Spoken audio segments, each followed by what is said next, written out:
We were driven to the diet, was the last resort. But the difference it's made to our family is just phenomenal. Lindsay had various problems, and Heather was looking for something, didn't really know what, and the book literally plopped off the shelf in front of her when she was in Big W, and looked at the information that was in it, and bingo, there was apparently answers to the problems. Children have changed in the last 30 years. Behaviour and learning problems, asthma, depression, youth suicide and teenage violent crime are all increasing. What our children eat has changed too.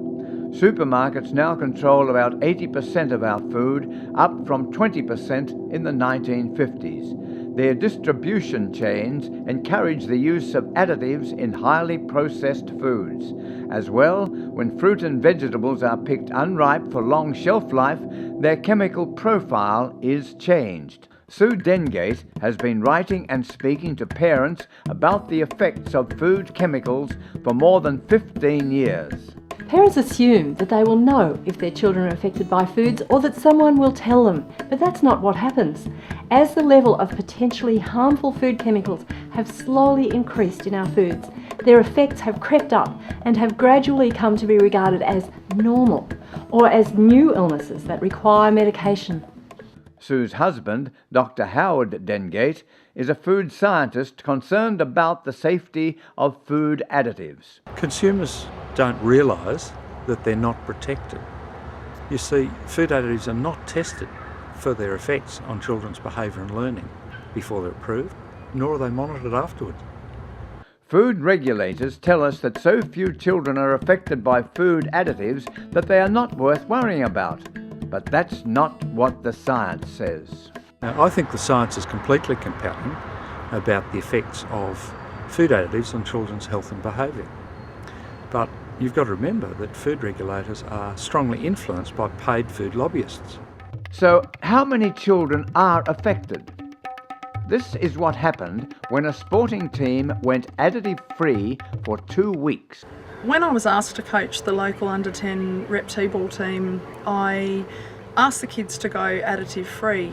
These were all normal kids. They hadn't been diagnosed with anything. There was no specific reason to put them on that regime. But I knew it was going to be a really long, hard carnival. They had to play a lot of games close together with not much chance of a break. It was going to be hot. They needed to focus. They needed to be able to perform. On this diet, the parents noticed, even before we got into the championships, that their children were happier at home, they were calmer, life was nicer, and I kept receiving comments unsolicited from the parents about how happy they were with their children.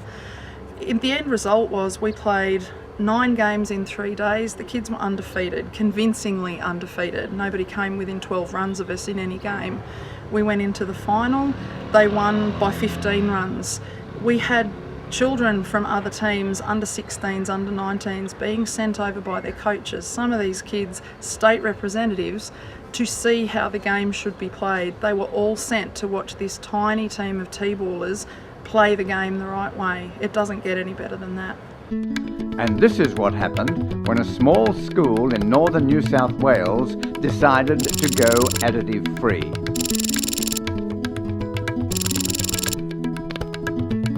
I really don't know if we're going to see a change because I have never seen kids eat so well. Maybe it's because they knew I was coming, but they're all eating a sandwich, an apple, and they're having water. They're already eating really well.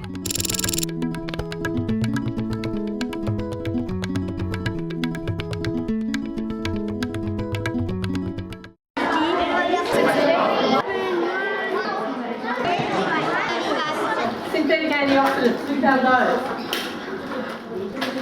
What about sulfites? Okay, nitrates.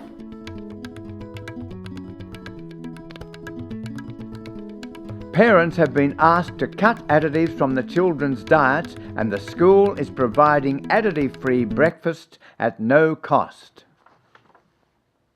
We didn't have a complete take-up, but we've probably got about 70 to 80% of the children who are involved, which I think is excellent.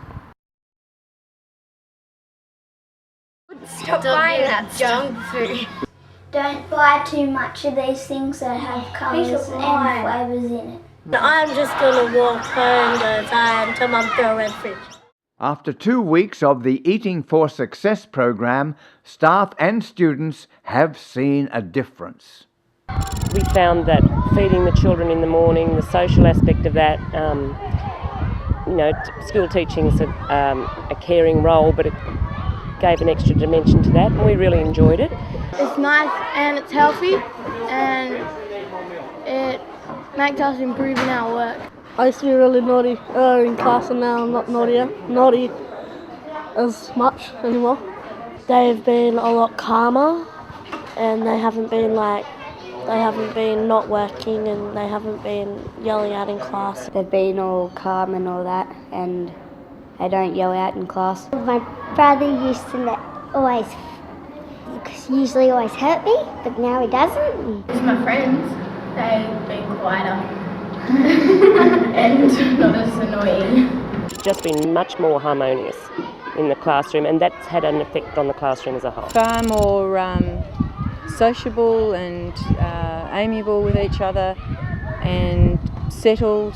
I found certain kids had a longer attention span, and they were able to concentrate and work more effectively for that period of time, yeah. I'd actually like to see the big companies that are making all the money off these kids be accountable for what they're putting in their foods. I just found they were a bit more focused and more enthusiastic and more cooperative, and I need that because music can be difficult. It's a very noisy subject, and children want to play with the instruments at the wrong times when I'm trying to speak to them, and I just found they were very cooperative yesterday. Like I said, they were the best they've ever been. I just found that they were able to relate better to their peers in general, and also to concentrate better in class, which means that you're having fewer behavioural problems. I didn't think I'd see a lot of changes because my kids eat pretty well anyway. Really thinking about it, they haven't had that snappiness between them except if they've been completely and utterly exhausted. While he's following the diet, he's calm and he's compliant. The biggest one that we've seen, that the kids are quieter and calmer. And behaviour is better. Children are more in control. And no headaches, stomach aches or skin rashes. 1 week later, the children were allowed to buy a treat at the swimming pool, and this is what happened. Hello,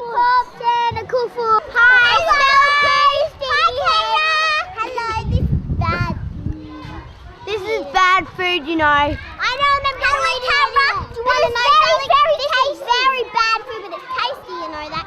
And they're fighting and calling one another names and spreading rumours, and so I've had 2 different lots of children in tears in a class of about 23 kids. So I think that's a pretty good indication of what the food colourings and the lollies are doing. Independent scientists recommend that schools should minimise the use of artificial colours and other food additives that may contribute to behavioural disorders.